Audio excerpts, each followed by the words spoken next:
করতে করতে আমার হাত পাও সব যেন লাগে আসতেছে তোমার জন্যে অপেক্ষা করতে করতে হাত পাও কেরাম জানো ওরে ওরে ওরে লাগে আসতেছে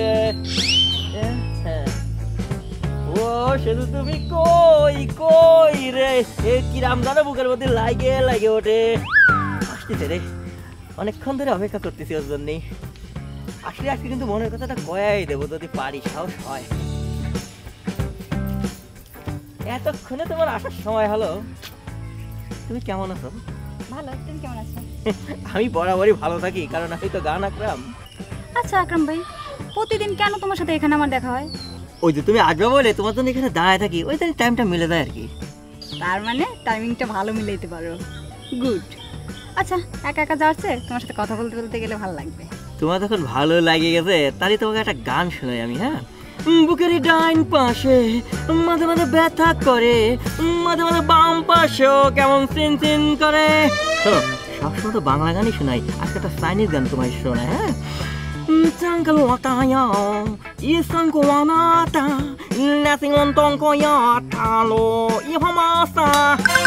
এটা হয়তো বুঝতে পারছিস না কিন্তু একটা কথা তোমাকে কই তুমি আমাকে ধন্যবাদ দিলে না কিছুর জন্য মনে মনে ধন্যবাদ দিয়ে দিছি মনে মনে ধন্যবাদ এটা আবার কি জিনিস যারা মনের কথা মনে রাখে তাদের মনে মনেই ধন্যবাদ দিতে হয় বুঝলাম না তোমার বোঝা দরকার নেই চলো যাই যাচ্ছি আমি সত্যি সত্যি যাবা তাহলে চল কি ভালো লাগছে মনের ভিতরে সে যদি আমার সাথে সাথে যাচ্ছে আব্বা আরে মা কেমন আছো মা খুব ভালো মা কেমন করিলা আব্বা আমার দেশে এত সুন্দর জায়গা আছে না দেখলে বিশ্বাসই হতো না সমুদ্র সৈকতে খালি ঢেউ আর ঢেউ আব্বা আমি এখন জামাই সমুদ্রে নামছিলাম বাবা বাবা বলো বলো বলো বলো বাবা মনি জি আব্বা তুমি খুশি তো জি আব্বা আমি অনেক খুশি কি আপনার মেয়ে তো আসতেই চায় না আমি জোর করে নিয়ে আসছি কত আব্বা আর 2টা দিন থাকলে কি হইতো আব্বা এই কক্সবাজার তো অনেক খরচ এই যেখানে যাই সেখানে শুধু টাকা আর টাকা বলেন এত টাকা খরচ করার কোনো দরকার আছে খরচের চিন্তা করতেছো কেন বা হ্যাঁ আমার তিনটা মেয়ে আমার যা সয় সম্পত্তি আছে সব তো তাদের জন্য রে বাবা আব্বা এই কথাটাই তোমাকে জামাই আমি বুঝাইতেই পারতেছি না যা যা মা ভিতরে যাও কাপড় চোপড় বদলায়া হাত মুখ দিয়ে সেটা খায় আচ্ছা আব্বা মানে জি আব্বা তুমি একটু বসো আমরা যাও ভিতরে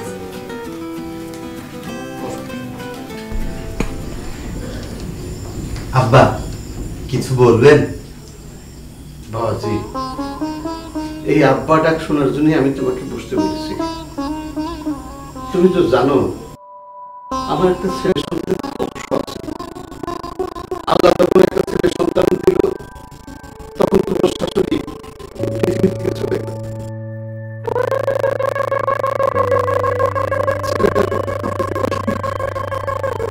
আব্বা আপনি আজকে থেকে কোনো কষ্ট পাবেন না আমি তো আপনার ছেলে তাছাড়া বলেন তো এই ছেলে হিসাবে আপনার কোন কাজটা আমি করছি না আমি তো সবসময় আপনার সেবায় নিয়ে যেতাম আব্বা না বাবা এখন আমি মন খারাপ করি না এখন আমি মন খারাপ করি না বাবা আমার তিনটা মেয়ে এই 3টা মেয়েকে বিয়ে দিয়ে আমি 3টা ছেলে নিয়ে আসবো আমাকে তারা আব্বা আব্বা বলে ডাকবে তাতে খুশি আব্বা তাতে খুশি শ্বশুর একবার এটা কি বলবো সবাই যদি ঘর জামাই হয় তাইলে তো আমার আদর যত্ন কমে যায় না না না না না এইটা হতে দেওয়া যায় আব্বা কি ভাবতেছো না বাবা আপনি যা বলেছেন ঠিকই বলেছেন আমি জানতাম তুমি এই কথাটাই বলতে বাবা যাও আব্বা যাও কাপড় চোপড় বদলায় হাত মুখ দিয়ে যাও জি বাবা ভিতরে গেলাম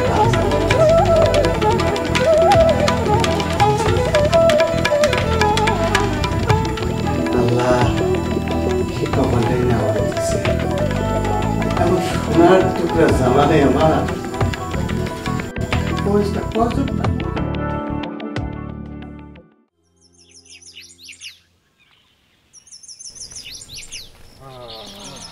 আসসালামু আলাইকুম। ওয়ালাইকুম আসসালাম। এম সাহেব কেমন আছেন? আলহামদুলিল্লাহ ভালো আছি। আপনি ভালো আছেন তো? আমি আল্লাহর রহমতে ভালো আছি। বাজারে যাচ্ছেন মনে হয়? হ্যাঁ, বাজারেই যাচ্ছিলাম। ভাবছিলাম যে তার আগে আপনার সাথে একটু দেখা করে তারপরে বাজারে যাব। আমার কি সৌভাগ্য, আপনার সাথে দেখা হয়ে গেল। আক্কাস সাহেব, তাই পাপি বান্দার সাথে দেখা করার ইচ্ছা জাগলো কেন? হুজুর, আপনি যদি পাপী হন তাহলে আমরা তাহলে কি? আমরা নাদান মানুষ, কোন সময় কোন পাপ করে বসে তার ঠিক আছে। এই জন্যই আল্লাহ তাআলার কাছে সবসময় নিজেকে অপরাধী মনে। এই যে কি বলেন হুজুর, আমরা তো আপনার চাইতে আরো বেশি অপরাধী। আক্কাস সাহেব, নিজের পাপের ওজন বুঝে কেউ যদি আল্লাহর কাছে ক্ষমা প্রার্থনা করে, আল্লাহ পাক তাকে ক্ষমা করে দেন। হুজুর, আমি কাল রাতে একটা স্বপ্ন দেখেছি, মূলত এই জন্যই আপনার কাছে যেতে চাচ্ছিলাম। কি স্বপ্ন? স্বপ্নটা দেখছিলাম যে আমি আর আপনি বসে একসাথে খানা খাচ্ছি। এ তো অনেক ভালো স্বপ্ন। আমি হুজুর স্বপ্নটা পূরণ করতে চাই, যদি আপনি একটু অনুমতি দেন। কিভাবে? আজ দুপুরে আমি আর আপনি একসাথে খেতে চাই। আলহামদুলিল্লাহ, সে তো ভালো খবর। আমি আরো একটু টেনশনে ছিলাম। কিসের টেনশন? না মানে তেমন কিছু না, আপনাদের ভাবি সাহেবা বাপের বাড়ি গেছে তো, খাওয়া দাওয়া নিয়ে একটু দুশ্চিন্তার মধ্যে ছিলাম। এইটা তো আমার সৌভাগ্য। সবই আল্লাহ রহমান। হুজুর, দুপুরবেলা তাহলে আপনি এই অধবের বাড়িতে একটু চলে আসবেন। ইনশাল্লাহ। আসি। আসসালামু আলাইকুম। ওয়ালাইকুম আসসালাম ইয়া রহমতুল্লাহ।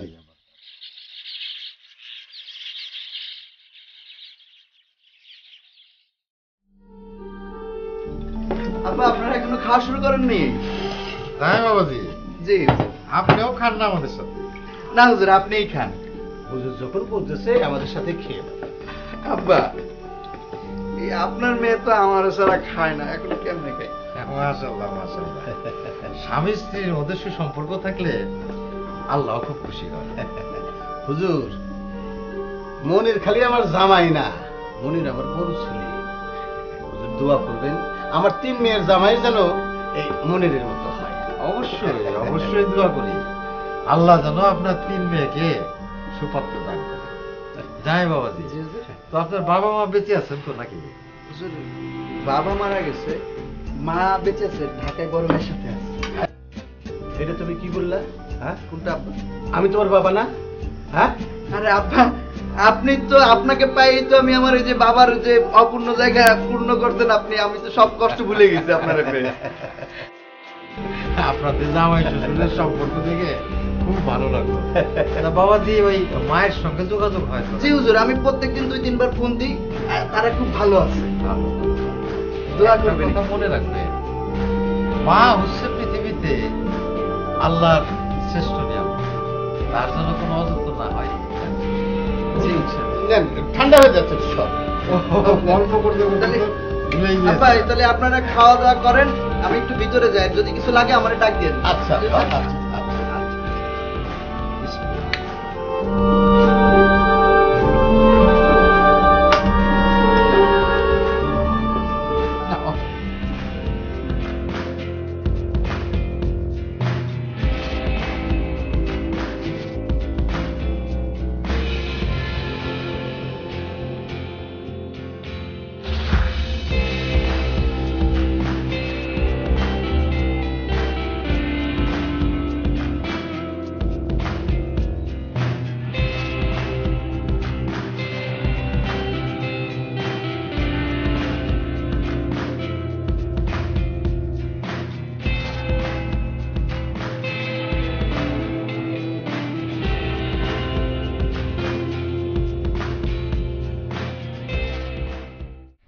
আকরাম ভাই, তুমি কিন্তু ভালো গান শিখে ফেলেছো। তোমাকে মন থেকে দোয়া করে দিলাম, তুমি যে আজকে এমন একটা কথা আমারে কয়া দিছো। এই গান গাওয়ার পিছনে কিন্তু কারণ না কারণ অনুপ্রেরণার দরকার হয়। সে অনুপ্রেরণা, এই দেখো ফোন চলে আসছে কিন্তু। হাই শোনা, এ হলো গানের জন্য অর্ডার আসতেছে। হ্যালো, আমি কিন্তু আজকে একজনের সাথে কথা করছি, আজকে কিন্তু কোনো স্টেজে গান গাইতে পারবো না, কিন্তু কয়া দিচ্ছি। শোনো, তোমার কি করছি অনুপ্রেরণার দরকার হয়, সে অনুপ্রেরণা কিন্তু তুমি। তাই নাকি? তোমার সাথে কথা হওয়ার পরে, তোমার সাথে দেখা হওয়ার পরে আমার মনের মধ্যে যে ধরনের একটা সিম্পিতি জন্ম নিয়েছে, এই জন্য কিন্তু আমি গান গাইয়ে যাচ্ছি। আজকে কিন্তু একটা গান বান্ধিছি তোমার নিয়ে। আচ্ছা বলো। শুনবা? সে জুতি আমার ভালোবাসা, কি হচ্ছে সে উঠে যাচ্ছে কি জন্য? গান কি ভালো লাগেনি? এটা না ভালো লাগলে আরেকটা গাবো, কোনো সমস্যা না। তোমার জন্য আমি অনেক গান শিখেছি, অনেক গান শিখেছি। গান শিখেছিস? ও ভাই, তুই বাবু ভাইয়ের চাচাতো বোনের নিয়ে গান শিখেছিস? এ ভাই চল চল, ভাই তোরে ডাকছে, চল। কোনে ভাই? চল ভাই ডাকছে। আমার মোবাইল একটু নি। চল, মোবাইল তো নেওয়া লাগবে। পরে নিবি। ও ভাই, এখানে এক লোক ছেড়ে গান আসলে শিখতে। মোবাইল চল। হ্যাঁ। ওরে আল্লাহ, কি খবরে বললাম। কাজকর্মের কোনো ব্যবস্থা করতে পারলে? চেষ্টা তো কম করছি না। শুধু চেষ্টা করলেই হবে? যেদিন আমার বিয়ে হয়ে যাবে ওদিন বুঝবে। কেন? তোমার বিয়ে হয়ে যাবে কেন?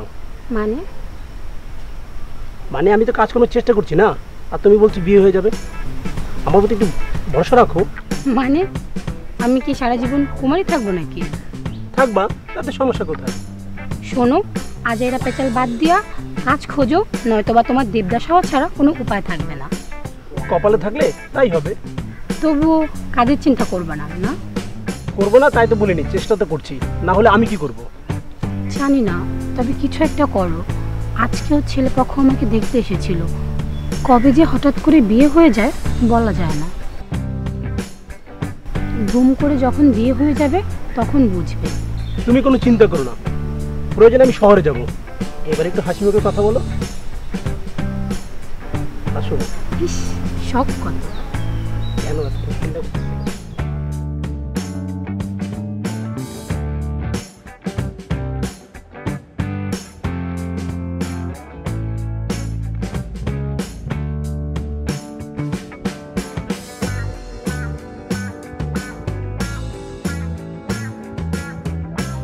ও আমেনা, একটু দাঁড়াও, তোমার সাথে একটু কথা ছিল। না, বলছিলাম এই ব্যাপারে তোমার সাহায্য দরকার। কি ব্যাপারে বলেন তো? এলাকাতে একটা ফুটবল টিম বানাতে চাচ্ছি। টিম বানাবেন তো আমার কি? তুমি তো সরকারি ডাক্তার, বিপদে আপদে মানুষের স্যালাইন ওষুধ বিতরণ করো, আর এই ব্যাপারে তোমার সাহায্য চাচ্ছি। কারণ খেলাধুলা করলে মানুষের মন মানসিকতা ভালো থাকে, শরীর স্বাস্থ্য ভালো থাকে। বুঝতে পারছো? না, বুঝিনি।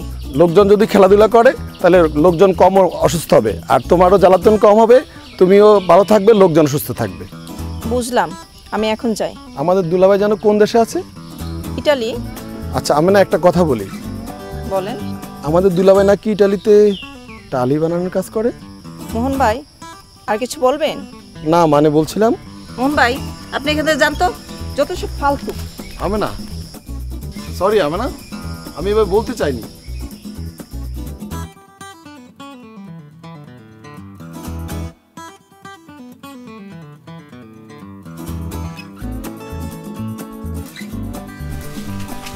কোথায় যাচ্ছ? স্কুলে যাচ্ছি চাচা। আচ্ছা যাও, ভালো করে মন দিয়ে লেখাপড়া করো। আর তোমার বাপরে বইলো একটু বুদ্ধিমান হতি, বুঝছো? এই সারাদিন পানির কাছে বসে থাকে, লোকে তারা কয় পানি পাগলা। এটা কি ঠিক? ঠিক আছে চাচা, বলবো নি। আর তোমার আব্বারে বলবা একটু বুদ্ধি শুদ্ধি বাড়াতে, তার বুদ্ধি অত্যাধিক কম। এই যে গ্রামে তোমাকে এত জমি, চেয়ারম্যান চাষার কাছে বেঁচে দিলে হয় না, তাতে তো কয়টা পয়সা পাওয়া যায়। ঠিক আছে, আনালি পাড়া নিজেরা চাষ করে খাও, তা করবা না। এত জমি পড়ে রয়েছে, আর ওই গ্রামের মানুষ এদিক ওদিক করে হাল চাষ করে খাচ্ছে। ঠিক আছে চাচা, বাবারে বলবো নি, সেজন্য আপনার মধ্যে একটু বুদ্ধিমান হয়। আমার দেরি হয়ে যাচ্ছে, আমি এখন যাই। আচ্ছা যাও তাহলে, ঠিক আছে। আর তোমার আব্বারে বুঝাই কো কিন্তু, আমার হয়েছে যত জ্বালা। এই গ্রামের নাম পাগলপুর, লোকজন সব পাগল। এত পাগল দিয়ে কোথায় যে যাবো? আসসালামু আলাইকুম। ওয়ালাইকুম আসসালাম রাহমাতুল্লাহ। কেমন আছো তুমি? আলহামদুলিল্লাহ, ভালো। আপনি যেটা বলতেছেন আমরা তার একটা থ্রেট করব। আচ্ছা বাবু ভাই, বলো তো তুমি কি এমন ব্যস্ত থাকো যে তোমার কাছের মানুষদের কথা মনে থাকে না? সে বুঝবি রে, মেলা কাজ।